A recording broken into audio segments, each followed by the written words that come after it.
नमस्कार दोस्तों। आपको मालूम है कि दशहरा अभी निकला और दशहरे में मुझे एक बड़ी ही अजीब सी चीज़ दिखाई थी। वो ये थी कि हमारे जो प्रधानमंत्री हैं और प्रेसिडेंट दोनों दशहरा के ऊपर वो एक रावण जो वध होता है वो करने के लिए पहुंच गए और वहां पर उन्होंने बोला कि ये सत्य की जीत है बुराई के ऊपर। अब साथ में ही एक और न्यूज़ मेरे सामने आई, वो भी बड़ी खतरनाक कि भाई जो प्रीत सरोही जी हैं उन्होंने बोला मैं 16 मस्जिदें ऑलरेडी तोड़ चुका हूं, 25,000 और अवैध मस्जिदों को मैं गिराने वाला हूं, इसकी उन्होंने कसम खाई है। अब ये तो एक मुद्दा है। साथ में बात करेंगे जो इस वक्त का सबसे बड़ा रावण है इस देश का, और भाई हम दो नहीं हैं, उसमें आता है नाम सबसे बड़ा राहुल गंदगी का। इसका क्या किया जाएगा, इसका पॉलिटिकल वध वो कब किया जाएगा। क्या मोदी जी ने जो इशारा किया है कि अब मैं ये तीर चलाने वाला हूं, रामचंद्र मैंने पुरुषोत्तम राम बनकर दिखा दिया, अब मुझे तीर चलाना ही पड़ेगा। क्या ये तीर राहुल गांधी की धुन्नी में लगेगा, इसके ऊपर बात करेंगे। और कुछ पाकिस्तान से बहुत ही खतरनाक न्यूज़ है, उन्होंने बोला है कि अब हम 2026 में भारत के टुकड़े करेंगे। तो ये कुछ ऐसे मुद्दे हैं जिसके ऊपर बात करनी है, लेकिन शुरुआत करेंगे एक जबरदस्त चीज से। मैं संजीव जी का इनवाइट बाद में करता हूं, आपको एक चीज पहले दिखाता हूं। कल मैं यहां पर गया हूं, एक बहुत बड़ा पार्क है, वहां पर रशियंस जो थे वो आए हुए थे। इस्कॉन की जो उन्होंने है, चाइना जैसी कंट्री में इस्कॉन के वहां पर भजन होने शुरू हो गए हैं। थोड़ा सा मैं दिखाता हूं 10-15 सेकंड का ये वीडियो। हरे कृष्णा कृष्णा कृष्णा हरे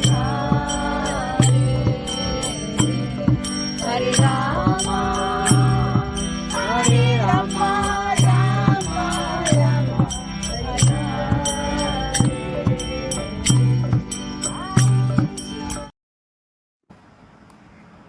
सर आपको लग रहा होगा कि ये बड़ा नॉर्मल सी चीज़ है, ये चाइना में हो रहा है बॉस। चाइना में सनातन पहुंच गया है और यहाँ पर इन्होंने अपना सेंटर भी खोल लिया है। वैसे छुपे तौर पर है, वहाँ पर चाइनीज़ को नहीं बुलाया जाता, बिकॉज जैसे ही चाइनीज़ आएंगे तो वो पुलिस आ जाएगी। वहाँ पर जितने फॉरेनर्स हैं उन्होंने आना शुरू कर दिया। Every Sunday we are going to start these things also. तो एक तो ये खबर है कि दशहरे वाले दिन अभी तो मोदी जी ने अनाउंस किया है और चाइना तक तीर लग गया है। तो अब आते हैं जय श्री राम के साथ, आगाज करते हैं, शुरुआत करते हैं और संजीव जी की को इनवाइट भी करते हैं कि सर जय श्री राम। जय श्री राम सुमित जी। सर जय सिया राम तो हमने बोलना शुरू कर दिया और लोगों ने कमेंट्स में भी डालना शुरू कर दिया लगातार जय सिया राम। और आप देखिए एक हफ्ते से मुहिम चालू है हमारी, एक मोमेंट बनता जा रहा है, एक वाइब्रेशंस क्रिएट हो रही हैं। मोदी जी ने बोल दिया, भागवत जी ने बोल दिया इकट्ठे हो जाओ, बटोगे तो कटोगे, ये योगी जी ने बोल दिया। यानी कि कहीं ना कहीं इनको भी पता लग गया है हमें अगर इस देश को बचाना है हमें इकट्ठा होना पड़ेगा। और मैंने वीडियो बनाया था इसके ऊपर कि हिंदुओं को 51% कम से कम वोट शेयर लेके आने की कोशिश करनी चाहिए मोदी जी के लिए। महाराष्ट्र के अंदर हमने हरियाणा में देखा, हरियाणा में कांग्रेस का अभी भी वोट शेयर 40% था, बीजेपी का 39% था, सिर्फ 39 वर्सेस 40। ये हम जीत गए हैं कुछ कुछ मार्जिन के ऊपर। महाराष्ट्र में अब हमें मुहिम चलानी पड़ेगी। आपको नहीं लगता कि इस राक्षस का अगर वध करना है, जो आज की डेट में राहुल नाम का राक्षस है, उसके लिए हम सब हिंदुओं को इकट्ठा होना पड़ेगा। ओ भाई यहाँ पर इस्कॉन वालों आकर यहाँ पर वो इकट्ठे कर रहे हैं सबको, आप भारत में इकट्ठे नहीं हो सकते क्या? सुमित जी, इस मुद्दे पे बात करने से पहले मैं आपको चाइना की एक न्यूज़ और आपके साथ शेयर करना चाहूँगा कि पिछले दिनों में चाइना में एक बहुत बड़ा फैसला हुआ है कि उन्होंने सनातन धर्म की एक और चीज़ को अपनाया है। वो ये है कि आज के बाद चाइना के अंदर किसी भी डेड बॉडी को दफनाया नहीं जाएगा। अब तक जिस तरीके से मुसलमानों को या ईसाई धर्म के लोग डेड बॉडीज को दफनाते थे, चाइना ने मना कर दिया कि हम दफनाएंगे नहीं। कि जो लाश जो इंसान खत्म हो गया है उसको उसकी बॉडी को इकट्ठा करके रखने का क्या मतलब है? वो जमीन की कीमत है, उस जमीन को किसी और काम इंसानियत के काम में लाने के लिए जरूरत है। वो तो उन्होंने कहा कि हम आज के बाद जितनी भी डेड बॉडी है उसको हम जैसे सनातन धर्म में क्रीमेट करते हैं वैसे भी हम यहाँ पे क्रीमेट करेंगे। अब इंडिया के अंदर भी जो है सनातन धर्म ने जो लेटेस्ट पद्धति है कि अगर कार्बन फुटप्रिंट कम करना है तो उन्होंने भी कहा कि ठीक है, लकड़ी कम से कम इस्तेमाल करी जाए। आपका गाँव के गोबर के उपलों से भी आजकल क्रिमेशन हो जाता है। गैस चैम्बर में भी आज की डेट में क्रिमेशन हो जाता है, और यहाँ तक कि इलेक्ट्रिक चैम्बर में भी आपका क्रिमेशन हो जाता है। तो सनातन धर्म एक बहुत ही, समझिए कि एक फॉरवर्ड लुकिंग टाइप की एक जीवन की पद्धति है, एक सस्टेनेबल जीवन के तरीके के चलने के हिसाब से पद्धति है, और लेटेस्ट चीजों को अपनाने में कभी नहीं घबराती है। तो चाइना ने इस चीज को देखा कि हिंदुस्तान की इतनी बड़ी पॉपुलेशन, जहाँ पे 100 करोड़ की आबादी के आसपास जो सनातन धर्म से जुड़े लोग हैं, अगर वो इस चीज को अपना सकते हैं तो हमारे यहाँ की इतनी बड़ी पॉपुलेशन को हम क्यों नहीं कर सकते। उन्होंने भी इस चीज को अपना के कहीं ना कहीं पर सनातन धर्म को एक मजबूती दी है अपने देश के अंदर भी। और जैसे भी आपने वीडियो दिखाया कि वहां पे भी अब हरे राम हरे कृष्णा के भजन कीर्तन होने शुरू हो गए हैं, तो कहीं ना कहीं वो इस चीज को समझ है कि लोगों के अंदर अगर थोड़ी सी शांति बनाए रखनी है, उनके अंदर जो भावनाएं अगर उनके अंदर थोड़ी स्थिरता लानी है, तो कहीं ना कहीं पे किसी न किसी तरीके से सनातन धर्म का उनको भी साथ लेना पड़ेगा और उसको प्रोत्साहित देना पड़ेगा। तो इसी मुहिम के अंदर ये काम हुआ है। और अब आते हैं हम हरियाणा के इलेक्शन के ऊपर। सुमित जी देखिए, हमारी जो पिछली वीडियो थी उसमें हमने खुल के बताया था कि किस तरीके से बाहरी ताकतें जो जॉर्ज सोरोस के जरिए हिंदुस्तान के अंदर इंडिया के इंटरनल पॉलिटिकल सिस्टम के अंदर जो वर्किंग है उसमें कितना ज्यादा इंटरफेयर कर रही है। और इस चीज को हिंदुस्तान के अंदर पूरी तरीके से आगे बढ़ाने में राहुल गांधी ने सबसे ज्यादा साथ दिया है, और उनके जो टोटल पार्टी है वो भी इसमें पूरी तरह शामिल है। तो मगर हरियाणा के लोगों ने मतलब इसका खुल के जो वोटिंग करी, और अब की बारी इनकी जो जलेबी थी उसको भी इनको पूरी सीधी करके वापस पकड़ा दी इनके हाथ में। तो हरियाणा के लोगों ने राहुल गांधी को इस तरीके से बोला कि क्या बात है भाई, क्या प्रॉब्लम है तेरी थारी, क्यों कर सकता, क्यों सीधे नहीं चल सकता तू। तो उन्होंने जो अपना एक, हाँ जैसे इनका नाम जलेबी भाई है, ये वो शख्स है सुमी जी, जो कि टीवी चैनल्स पे आखिर तक आके बोल रही थी कि नहीं जी हम तो हार ही नहीं सकते, ये तो गड़बड़ी हुई है इलेक्शन में, इस वजह से हम हारे हैं। मतलब इन्होंने अपनी हार को भी मतलब एक स्पोर्ट्समैन स्पिरिट के अंदर अपना आज तक नहीं सीखा कि हार को कैसे अपनाया जाता है। देखिए राहुल गांधी लगभग 80% इलेक्शन अपनी हार चुका है, मगर उसमें कभी राहुल और 80% जो इलेक्शन हार चुका है राहुल गांधी, उसमें राहुल गांधी ने इलेक्शंस को कांग्रेस पार्टी की तरफ से लीड करा है, मगर उसके बावजूद भी आज तक राहुल गांधी नहीं हारता। बाकी सब चीजें उसकी जिम्मेदार होती है, चाहे वो इलेक्शन कमीशन जिम्मेदार हो, चाहे ईवीएम मशीन जिम्मेदार हो, चाहे लोगों का वोटिंग पैटर्न जिम्मेदार हो, या कोई भी और बात हो सकती है, राहुल गांधी जिम्मेदार नहीं होता उसके अंदर। तो राहुल गांधी को जो सलाखों में बिठाते हैं, तो राहुल गांधी सलाखों में बैठ के जलेबी बनाएंगे और क्या करेंगे फिर। देखिए तभी अमूल ने भी एक ऐड बनाई, Amul taste of India, Rahul west of India, और हमने भी मुहिम चला दी। ये देखिए हमने भी पोस्टर बना दिया कि गीला कचरा डालना हो तो वो हरे वाले में डालिए, सूखा डालना हो तो जो राहुल गांधी नाम का एक कचरे का डब्बा है उस पर आप गंदगी फेंक सकते हैं, इसलिए हम इसको राहुल गंदगी बोला जाता है इस धूरत को। तो ऐसे ही नहीं बनाए जाते हैं ये सारी चीज़ें। और हरियाणा वालों ने जो काम किया है, इसका जो जलेबी इसके पिछवाड़े से निकाली है, आप देखिए इसके पिछवाड़े से ही जलेबी निकल रही है।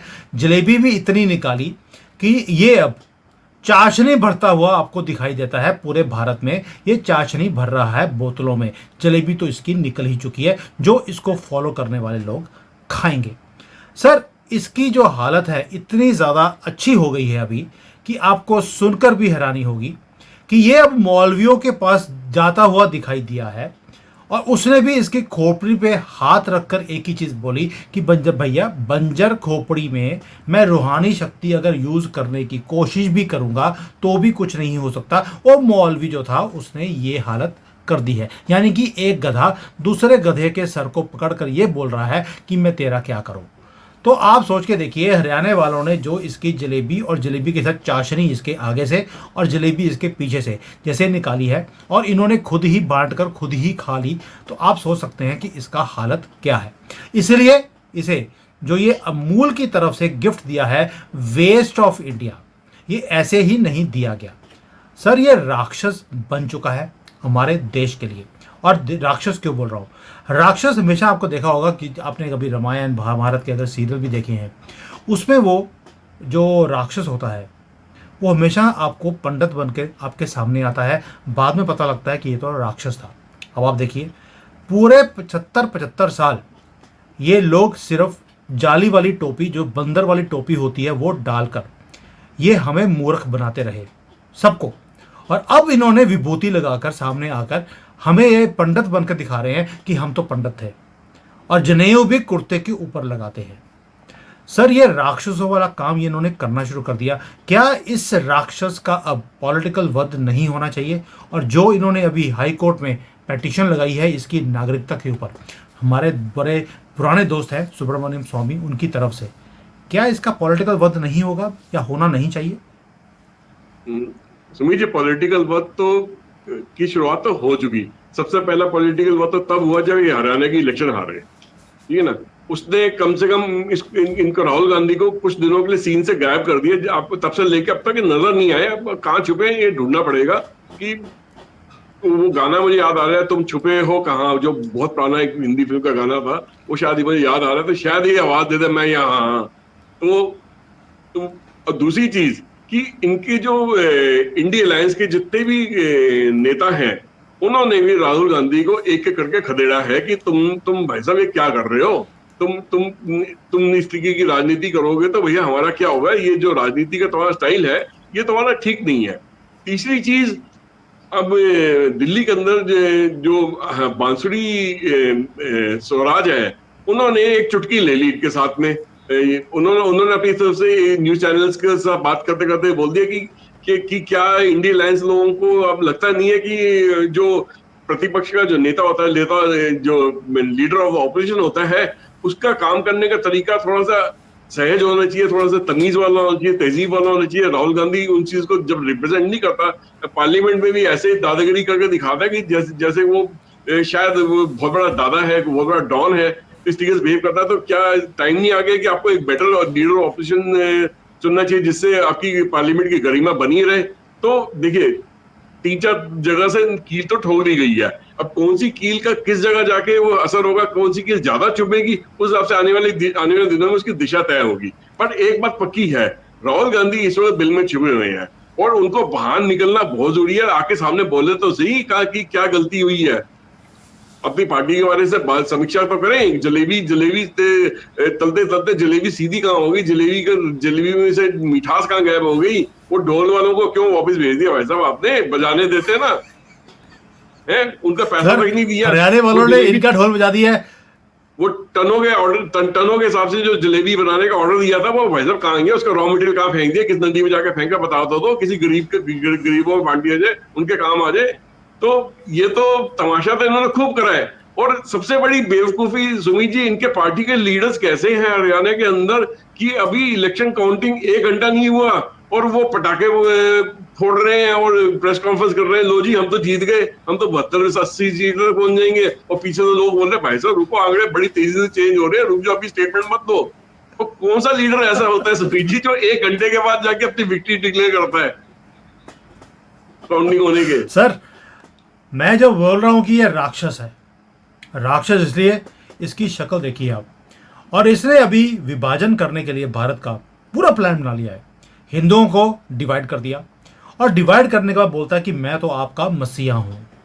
सर मुझे एक चीज़ समझ नहीं आती कि जब ये हिंदुओं को डिवाइड करता है तो ये एक कॉकरोच हैं भारत के अंदर, इनके अंदर भी बहुत ज़्यादा कास्ट सिस्टम है। कोई अशरफ है, कोई अजलफ है, कोई जाहिल है, कोई अर्जल है, ये ऐसे करके इनके अंदर बहुत कास्ट होती हैं।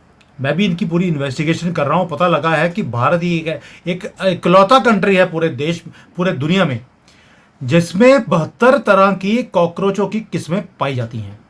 कि सर अगर यहाँ पर ये 72 तरह के हैं तो हमारे यहाँ पर जो हमारा पॉलिटिकल क्लाउट है बीजेपी का, वो इसको एक्सप्लॉइट क्यों नहीं करता? अगर ये हिंदुओं का वध करने की सोच रहा है हमें डिवाइड कर कर, तो इनके जो 72 जो कॉकरोचों की कैपेसिटीज़ हैं इनकी, तो उनको कैटेगरीज को भी उजागर आप लेकर आए, सामने लेकर आए, उजागर करें और उसका वध करें एक एक कर कर। क्या दिक्कत है? हम भी इनको डिवाइड कर सकते हैं। अगर ये चाहता है कि भाई सिर्फ दलित हैं, दलितों को हम आपके साथ हैं, हम तो मसीहा बन जाएंगे आपके, राहुल गांधी बता रहा है हिंदुओं को और दलितों को इन्होंने अलग कर दिया। अब हमारा टाइम नहीं है कि इन राक्षसों का भी, क्योंकि ये जो कॉकरोच दिखते हैं आपको सामने, ये भी किसी राक्षस से कम नहीं है। और राहुल गांधी इन्हीं को फॉलो करता है, इन्हीं को सपोर्ट भी करता है और इनको फ्री पास दिया है कि जिस दिन मैं प्रधानमंत्री बन गया सब कुछ हिंदुओं से छीन कर इन कॉकरोचों को दे दूंगा। और यही रीज़न है कि मोदी जी कुछ भी कर लें इनके लिए, इस कम्युनिटी के लिए। एक भी वोट नहीं मिला है, ना कश्मीर में ना पूरे भारत में। क्या इस राक्षसों का वध डिवाइड कर कर नहीं करना चाहिए हमें? सुमित जी, ये काम बहुत पहले हो जाना चाहिए था। पिछले 75 साल से हम देखते आ रहे हैं कि कांग्रेस पार्टी ने हमेशा डिवाइड एंड रूल की पॉलिसी अपनाई है और हिंदुओं को ये आपस में लड़वाया है, उनको जाति में बांटा है, उनको कास्ट में बांटा है, उनको धर्म के हिसाब से बांटा है, उनके तौर तरीके, उनके त्योहारों के हिसाब से बांटा है उन्होंने। तो यहाँ तक कि भाषा के हिसाब से भी बांटने की कोशिश करी है कि नॉर्थ में अलग भाषा है, साउथ में अलग भाषा है, ईस्ट में अलग भाषा है, वेस्ट में अलग भाषा है। मगर है तो सारे सनातन धर्म के लोग ना, हिंदू धर्म के लोग हैं, मगर उनको फिर भी उस हिसाब से भाषा के हिसाब से बांटने की कोशिश करी इन्होंने। जहां मौका मिला कि जो इस कौम का हिंदू धर्म के जितने भी लोग हैं या सनातन धर्म से जुड़े कितने भी लोग हैं, वो किसी भी तरीके से बट जाए, इन्होंने वो मुहिम पूरी पहले भी चलाते रहे, आज भी चला रहे हैं। अच्छा, इसमें से सबसे बड़ी हरियाणा इलेक्शन में सबसे बड़ी सीख हमको एक देखने को मिली है कि कहीं ना कहीं पे जाके हिंदू वोट कुछ हद तक कंसोलिडेट हुआ है, जो कि भारतीय जनता पार्टी के फेवर में आया है। तो दैट मीन्स जो लोकसभा इलेक्शन के अंदर लोगों ने बढ़ चढ़ के वोटिंग नहीं करी थी और जिसकी वजह से भारतीय जनता पार्टी को थोड़ी कम सीटें मिली थी, शायद लोग उसका अब पहले पश्चाताप हुआ था उनको उस टाइम पे, शायद आप वो प्रायश्चित करना चाह रहे हैं। उनका प्रायश्चित करने का मतलब ये है कि इकट्ठे हो रहे हैं और अपनी ताकत इकट्ठी दिखा रहे हैं। और ये मुहिम सिर्फ हरियाणा तक ही सीमित रही। हरियाणा से पहले ऑलरेडी हिमाचल में, जो कि कांग्रेस रूल स्टेट है सुमित जी, वहां पे भी ये चीज चलती रही कि वहां पे हमने कुल्लू मनाली में देखा, शिमला में देखा, संजौली में देखा, फिर इधर उत्तरांचल में हमने इसको देहरादून में होते देखा, साउथ की कई जगह पे होते देखा। जब वो तिरुपति के लड्डुओं के साथ छेड़खानी करी गई, उसके अंदर एनिमल फैट पाया गया, तो वहां पे देखा कि तो धीरे धीरे लोग अंदर इकट्ठे हो रहे हैं। बट अभी भी स्पीड उनकी कम है, अभी भी कहीं ना कहीं कमी है उसके अंदर। मगर जैसे आपने और हमने इस चीज की मुहिम छेड़ रखी है, शायद और भी बहुत लोग इसके साथ जुड़ना चाह रहे हैं हमारी मुहिम के साथ। हमें उम्मीद है कि जैसे जैसे हम इसके बारे में और लोगों को जागरूक करते जाएंगे, लोग धीरे धीरे इस पर जुड़ते चले जाएंगे। अब जो अगला टेस्ट है सुमित जी, इनका है महाराष्ट्र के इलेक्शन में।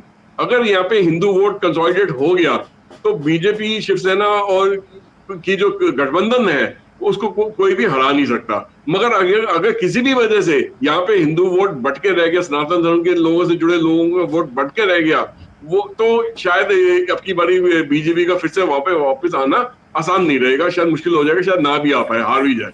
मगर मुझे ऐसा लगता है कि हरियाणा ने एक दिशा दिखाई है पूरे हिंदुस्तान को, पूरे देश को एक दिशा दिखाई है कि आप लोग इकट्ठे हो जाइए, और अगर इकट्ठे होकर अपनी ताकत दिखाते हैं तो आपको कोई भी नहीं हरा सकता है। और शायद ये मोदी गवर्नमेंट इस चीज को बहुत अच्छी तरह समझ गई है कि हरियाणा की विक्ट्री ने, हरियाणा की जीत ने मोदी गवर्नमेंट को, बीजेपी को और आरएसएस को भी ताकत दी है, एक दिशा दिखाई है कि आप अगर इस तरीके से चलते आगे तो शायद आप लोग ज्यादा बेटर परफॉर्म कर पाएंगे। जो आपका कोर वोट बैंक है, जो सनातन धर्म से जुड़े लोग हैं, जो हिंदू धर्म से जुड़े लोग हैं, अगर उनका भूल के बाकियों को फायदा देंगे तो यही लोग आपको हरा देंगे। अगर इनके फायदे की बात करेंगे, इनको साथ में लेके चलेंगे, तो यही लोग आपको सलाखों में बिठाएंगे और हर एक इलेक्शन जिताएंगे।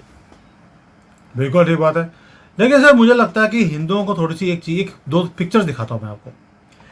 ये जब सामने आते हैं तो ऐसे पिक्चर्स बनाकर ये सोशल मीडिया पे डालते हैं। हमने बांग्लादेश में देखा कि वहाँ पर जो मंदिर तोड़ना था उसके पहले लठ लेकर खड़े हो गए, दिखाने के लिए कि हम तो मंदिरों को प्रोटेक्ट कर रहे हैं। और जैसे ही फोटो खींची गई उसके बाद उसी लोगों ने जाकर उस मंदिर को तोड़ा भी।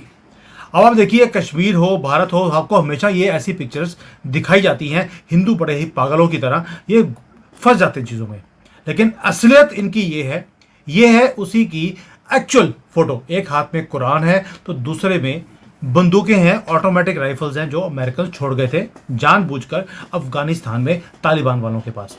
यानी कि दिखाया ये जाता है और एक्चुअल में ये होता है इनकी असलियत। और मुझे ऐसा लगता है कि जो हमारा गीता का पाठ है वो सिर्फ इजराइल वालों ने ही संदेश जो था उसका असली संदेश वो उन्होंने ही समझा भी और उसको अपनाया भी। और अब सुनने में आया है कि नया एक उन्होंने नापना शुरू कर दिया है कि अगला टारगेट वो कौन है और उसकी रूपरेखा बनानी शुरू कर दी है, क्योंकि हिजबुल्ला की पूरी टीम को ऊपर भेज दिया। अभी सुना है कि पिछले एक हफ्ते से वो हिजबुल्ला वाले अपने जो नया चीफ है उसको ढूंढ रहे हैं और उनको कोई चीफ मिल नहीं रहा। तो लड़कियां जो थी अब उन्होंने उनको पकड़ना शुरू कर दिया कि आप चीफ बनना चाहती हो। तो उसमें एक नाम आया है, क्योंकि खलीफा है इसका नाम, तो मियां खलीफा का नाम अभी आ रहा है कि शायद ये जो दुनिया की सबसे मशहूर इनकी पॉर्न स्टार है, लेबनान की ही है ये, शायद अब इसको हिजबुल्ला का चीफ बनाया जाएगा। और जब लड़कियां सारी वहां पर हमास और हिजबुल्ला के पास चली जाएंगी तो लड़कियों की कमी होनी इनको दिखाई देनी शुरू हो गई है। और अभी अभी एक न्यूज आई कि एक आदमी है इंडोनेशिया में, उसने राइस कुकर के साथ निकाह कर लिया है। आप सोचिए, राइस कुकर के साथ निकाह किया है कि ये मुझे खाना खिलाएगी और मेरे साथ ये कोई बहस नहीं करेगी। और इस्लाम में तो है कि भाई लड़कियां जो हैं वो बहस नहीं करनी चाहिए लड़कों के साथ। तो इसने राइस कुकर के साथ शादी कर ली है। तो आप समझ सकते हैं कि ये कितने ज़्यादा इंटेलेक्चुअली हाई क्लास लोग हैं। और इजराइल ने जैसे इनको नापा है, सर इजराइल ने आपको दिखा दिया कि इन राक्षसों का वध कैसे किया जाता है। मज़ा आ गया देखकर, लेबनान में भी और हमास के जानवरों के साथ भी। क्या भारत की सरकार को ऐसा काम नहीं करना चाहिए ताकि ये भी यहाँ पर राइस कुकरों के साथ शादी करते फिरें? सुमित जी, अगर राइस कुकर के साथ शादी करते रहेंगे तो राइस कुकर मार्केट से गायब हो जाएंगे 2 दिन के अंदर ही, ठीक है ना। तो बाकी जो हमारे जैसे लोग हैं वो नहीं खरीद पाएंगे राइस कुकर। राइस कुकर तो सबको चाहिए होता है ना, सब में बराबर का बंटना चाहिए। तो अब चलो ठीक है, राइस कुकर का खत्म हो जाएंगे तो फिर शायद ये कुकर के साथ ही शादी कर लेंगे, नॉर्मल कुकर के साथ में, ठीक है ना। अगर वो भी खत्म हो गए तो पतीले में जिसमें उबलता है उबाला जाता है चावल, उसके साथ शादी कर लेंगे। सर अभी तो राइस कुकर है, फिर कुकड़ से शादी करेगी ये। तो इनका तो क्या है, इनको तो बकरी मिल जाए, कुकड़ मिल जाए, इनको तो कोई मिल जाए, कुकर नहीं मिलेगा, कुकड़ ले लेंगे। तो ये शादी करने के लिए इनको कोई भी मिल जाए। बकरी सर, बकरी इसलिए तो उन्होंने बोला था घर में पालिए, क्योंकि कोई भी अगर आपको सेटिस्फाई ना कर सके तो बकरी तो है घर में। तो ये तो इनकी हालत है। लेकिन इनका वध, मुझे लगता है कि जो मोदी जी ने वो दिखाया था आपको दशहरे वाली सेलिब्रेशन में कि अब इनका वध किया जाएगा, वो बेशक वो रावण हो राहुल गांधी के नाम का या ये गंदी कम्युनिटी जो जहाँ जाती है वहीं पर उसी थाली में मूतते हैं जिसमें ये खाना खाते हैं। मुझे लगता है इनके वध का टाइम आ गया है और इजराइल ने आपको दिखा दिया कि वध कैसे किया जाता है। वो अपने घर में यही राइस कुकर को ऑन करते हुए डरते हैं कहीं ये ना फट जाए। सुमित जी, मुझे लगता है कि कहीं ना कहीं पे सफाई अभियान का बटन जो है मोदी जी ने दबा दिया है और आने वाले दिनों में आपको बहुत सारी ऐसी सफाई होती नजर आएगी कि जितने भी लोग जो देश के खिलाफ जा रहे हैं, जो देशद्रोही का काम कर रहे हैं या जो उल्टे सीधे तरीके से लोगों को भड़काने की कोशिश कर रहे हैं, अभी तो एक बहुत बड़ी मुहिम और छिड़ेगी, जिसके लिए मैं आपका प्लेटफॉर्म इस्तेमाल करना चाहता हूँ। मैं हमारे सनातन धर्म से जुड़े जितने भी लोग हैं उनसे रिक्वेस्ट करना चाहता हूँ कि इनके यहाँ से एक किसी मौलवी ने फतवा जारी करा था कि हिंदुस्तान के अंदर रेलवे लाइन है उड़ानी शुरू कर दो। तो आए दिन हम देखते हैं कि कोई ना कोई रेल का एक्सीडेंट हो रहा है या वहाँ पे कोई सिलेंडर पाया जा रहा है या उसके ऊपर कोई इन्होंने गलत सामान रख दिया, जैसे वो रेल टकरा के पटरी से नीचे उतरे जान माल का नुकसान हो जाए। कई सारी ऐसी वीडियोस भी देखने को मिली है कि जहाँ रेलवे स्टेशन पे ट्रेन खड़ी है, एसी कोच की ट्रेन खड़ी है, तो उसके शीशों को जाके तोड़ा जा रहा है पत्थर से, डंडों से, कीड़ों से। तो ऐसे लोगों को तो ना सुमित जी मेरे हिसाब से ना वहीं पे एलिमिनेट कर देना चाहिए कि अगर तुम हमारी जो टैक्स पेयर्स की मनी से बना हुआ जो एसेट्स है हमारी कंट्री का, अगर तुम उसको डिस्ट्रॉय करोगे तो हमें भी तुम्हें पूरी तरह डिस्ट्रॉय करने का हमारा हक है। तो ऐसे लोगों को बिल्कुल भी नहीं बख्शना चाहिए। तो कहीं ना कहीं हमारे जो सनातन धर्म से जुड़े लोग हैं उनको भी इजराइल की जनता की, इजराइल की जो इकोनॉमी, जो वहाँ की जो जनसंख्या है वो देश से इतना ज्यादा प्यार करते हैं कि उनके देश के प्रति अगर कोई भी इंसान उसके देश के अंदर कोई भी गलत काम करना शुरू हो जाए तो वो उसको बख्शे नहीं है, उसको उसके अंजाम तक पहुंचाते हैं। तो ये जो देखिए हर जगह पे कंट्री की सिक्योरिटी तो पहुंच नहीं सकती। हर जगह पे पुलिस खड़ी नहीं हो सकती। हर रेलवे लाइन का जाल इतना बड़ा फैला हुआ है देश के अंदर कि वहां पे हर जगह पुलिस नहीं पहुंच सकती। मगर हाँ, जो गांव के लोग हैं, जो देहात के लोग हैं, जिनके जिनके गांव या बस्तियां जो रेलवे लाइन के आसपास बसी हैं, उनको तो पता रहता है ना कि यहाँ पे इस एरिया में गड़बड़ करने वाले कौन होते हैं। तो उनको टाइम रहते हैं ऐसे लोगों को पकड़ के पुलिस के हवाले करें, या उनको पहले से ही उनको शोर शराबा मचा दें कि भाई अगर तुम ऐसे गलत काम करोगे तो हम तुम्हें बख्शेंगे नहीं, तुम्हें छोड़ेंगे नहीं। तो आसपास के लोगों को पता रहता है सुमित जी ऐसे गलत काम कौन कर रहे हैं। तो मेन मकसद ये है कि हमारे देश में जितने भी सनातन धर्म के लोग हैं, हिंदू धर्म के लोग हैं, वो एकत्रित होए और देश के अंदर जो गड़बड़ी हो रही है न केवल सरकार पे उसका सोल्यूशन मांगने की कोशिश करें, खुद भी बाहर निकले, खुद भी संगठित होए और अपने आस कुछ भी गड़बड़ गलत काम हो रहा है, गड़बड़ हो रही है, उसको लॉ एजेंसीज को तक उसकी खबर पहुंचाएं, या नहीं हो सकता तब तक अपने हाथ से जो आपको इलाज करना वो कर दे। सही बात है। मुझे लगता है जो जिहादी हैं, जैसे काम इन्होंने करना शुरू कर दिया, रेलवे लाइनें उड़ानी शुरू कर दी है, पाकिस्तान वालों ने सपने देखने शुरू कर दिए। उन्होंने बोल दिया कि ये 26 अक्टूबर 2026 से वो यहाँ पर एक कूच करेंगे। भारत के अंदर वो डिस्ट्रक्शन इतनी ज़्यादा करेंगे कि वो हमारे सारे फौजियों को मार देंगे, आरएसएस वालों को वो सड़कों पे लटका देंगे। यानी कि जो बात आपने बोली है कि उनको वहीं पर एलिमिनेट करना चाहिए, पाकिस्तान ने ये बोलना शुरू कर दिया। और उसका रीज़न है, वो कहते हैं जी केजरीवाल ने बड़ा ही अच्छा काम किया है कि पंजाब के अंदर जो सिख हैं उनको कन्वर्ट करना शुरू कर दिया। ये है ईशा दा खालसा सेंटा क्लॉज दी फतेह, ये बोलना शुरू कर दिया है पंजाब के अंदर। तो ये जो सपने हैं ये इसलिए दिखाए जा रहे हैं क्योंकि वहाँ पर खालिस्तान की मूवमेंट शुरू कर दी है इन्होंने। और साथ में जो ये सिख हैं इनको इन्होंने ईशा दा सिख बोलना शुरू कर दिया है। तो पाकिस्तान ने जो ये सपने दिए हैं कि भाई हम भारत के टुकड़े करेंगे और यहाँ पर शरिया करेंगे और सबको यहाँ पर इंशादा गधा या कुत्ता या बकरी या जो ये सारे बोलते हैं ये आपको 5 बार बोलना पड़ेगा। तो ये 5 बार बकवास करते हैं ऊंची ऊंची, ये आपको करनी पड़ेगी। और ये बोल रहे हैं कि 2026 में ये काम हो जाएगा। और इनको सपोर्ट कौन कर रहा है सर? आपको सुनकर हैरानी होगी, इनको सपोर्ट करता है हमारा सुप्रीम कोर्ट। यही लोग इन सबको, ये जो हमारे यहाँ पर अब्दुल है, लड़की को अगर ब्रेन वॉश करता है तो हमारे जजेस बोलते हैं कि भाई वो लड़की जो है नाबालिग है, इसको कुछ भी बोलना नहीं चाहिए। लेकिन अगर वही लड़की कोई और मज़हब की हो, वो अगर मॉन्क बन जाती है तो हमारे यही बिके हुए जजेस बोलते हैं कि भाई पुलिस की इन्वेस्टिगेशन करनी चाहिए। और आप देखिए, जब कोई फॉरेनर बनती है, यही हमारे सेकुलर हिंदू भी बोलते हैं, जब कोई क्रिश्चियन हिंदू बनती है तो देखिए उसकी शक्ल पे ऊपर क्या मुस्कान है और क्या उसके तेज है। और जब हिंदू लड़की क्रिश्चियनिटी को कबूल करती है तो उसकी शक्ल कैसी हो जाती है, ये आपके सामने है। सर आपको नहीं लगता कि ये जो डबल स्टैंडर्ड्स हैं हमारे ही देश के जजेस के, मुस्लिम कम्युनिटी और क्रिश्चियन कम्युनिटी की जो है हालत है वो तो मैंने दिखाई दी आपको। इसी के कारण ये जो पाकिस्तान सपने देख रहा है आज की डेट में कि हमारे यहाँ पे टुकड़े करेगा, इसे इस्लामिक कंट्री बना देगा, जैसे पता नहीं खुद क्या उखाड़ लिया। और भाई जाकिर नायक वहाँ पे आया था, उन्होंने बोल दिया आपके यहाँ पे सारी लड़कियाँ जो नाबालिग हैं, जिन्होंने शादी नहीं करी हैं, वो पब्लिक प्रॉपर्टी हैं। ये तो इनका इस्लाम का जो कि ये इन्होंने वहाँ पर उखाड़ा है अपना, हमारे से अलग होकर।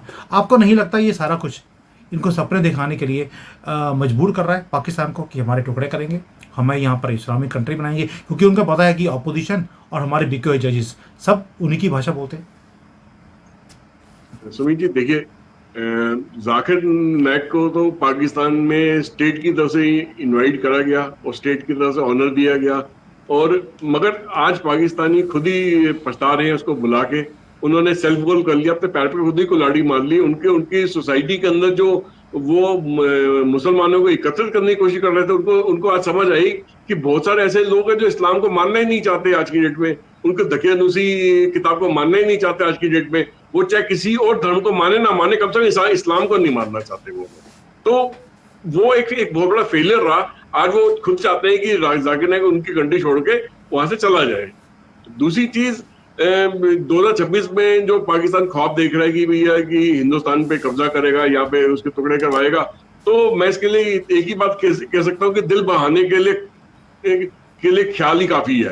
तो ख्याल अच्छा है, दिल बहलाने के लिए ख्याल अच्छा है। तो ठीक है, उनका आपस में वो वॉर गेम्स खेल के, जैसे वीडियो गेम खेलते हैं ना टीवी स्क्रीन के ऊपर, वैसे कुछ ये वॉर गेम खेल रहे होंगे। वहां से कहीं से किसी ने बोला होगा असि इस तरह कर लांगे जी, और अच्छी गल है, चलो स्टेटमेंट दे देंगे टीवी पे। तो वो उस टाइप से कुछ हुआ है कि वो उनके शेख चिल्ली लोगों ने बैठ के वो आपस में फैसला करा, उसकी स्टेटमेंट दे दी।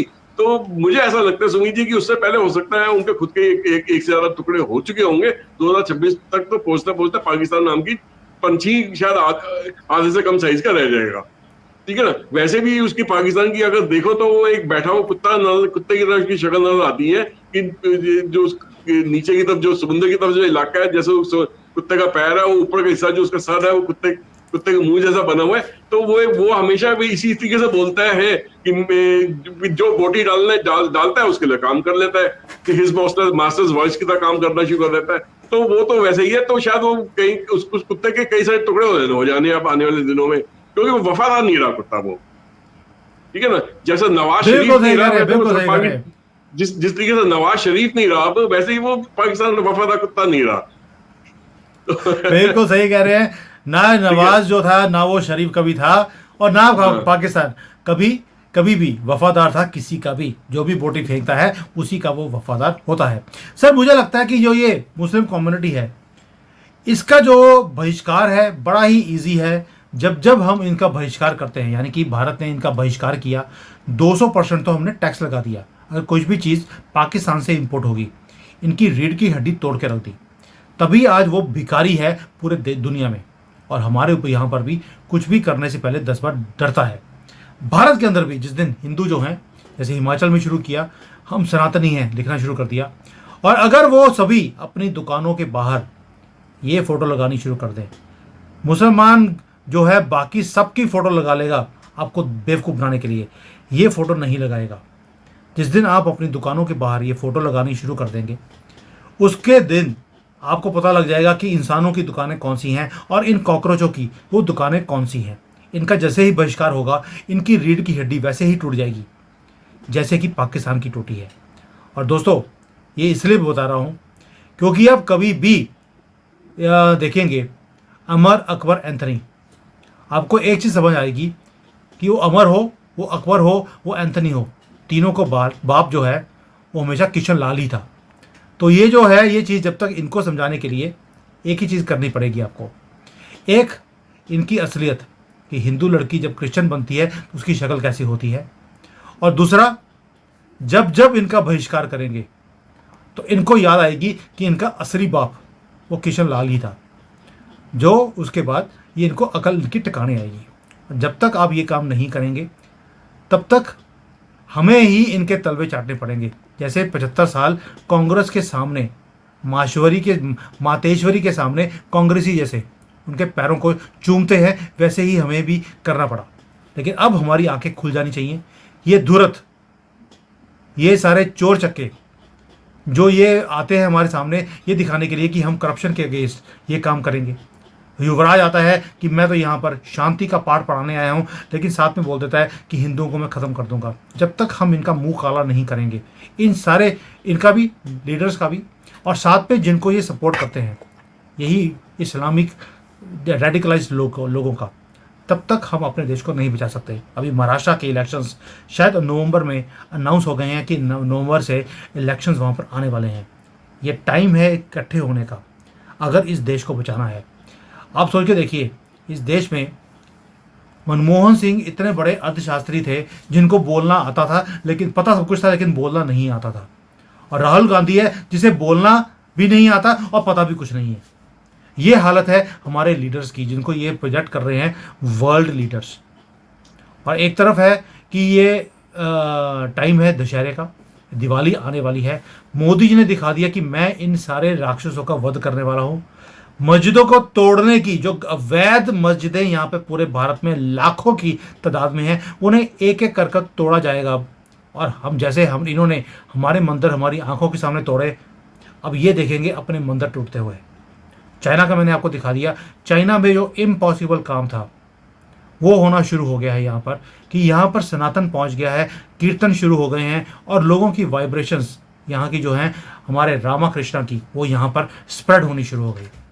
और दूसरी तरफ भारत में है कि जब तक इन राक्षसों का वध नहीं किया जाएगा इजराइल स्टाइल में, और उसके लिए मोदी जी वध करेंगे अलग से, हमें इनका इकोनॉमिक बहिष्कार जो हमारे हाथ में है वो हमें करना पड़ेगा। और दूसरा हमारे हाथ में है बटन हमारे इलेक्शंस का। जैसे हरियाणा वालों ने इनकी जलेबी निकाली है, इनको कूड़े के ढेर के ऊपर इनका नाम लिख दिया है, हर एक के घर में जो कूड़ादान है उसके ऊपर राहुल गांधी या केजरीवाल लिखा होता है, वैसा ही इनका हाल अब करना पड़ेगा। What has happened? They become the west of India, that is what they were. लेकिन अभी सभी भारत के लोगों को पता भी लग गया है। Sanjeev ji, thank you so much.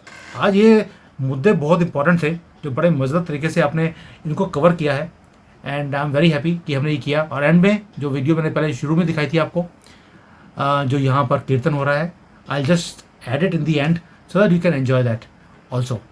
Thank you sir. आपको अगले वीडियो में दोबारा से करेंगे। Already video is very long, मुझे था कि 10-15 मिनट में ख़त्म करेंगे, बट मुद्दे बहुत ज़्यादा थे, 35-36 मिनट लग गए इसको।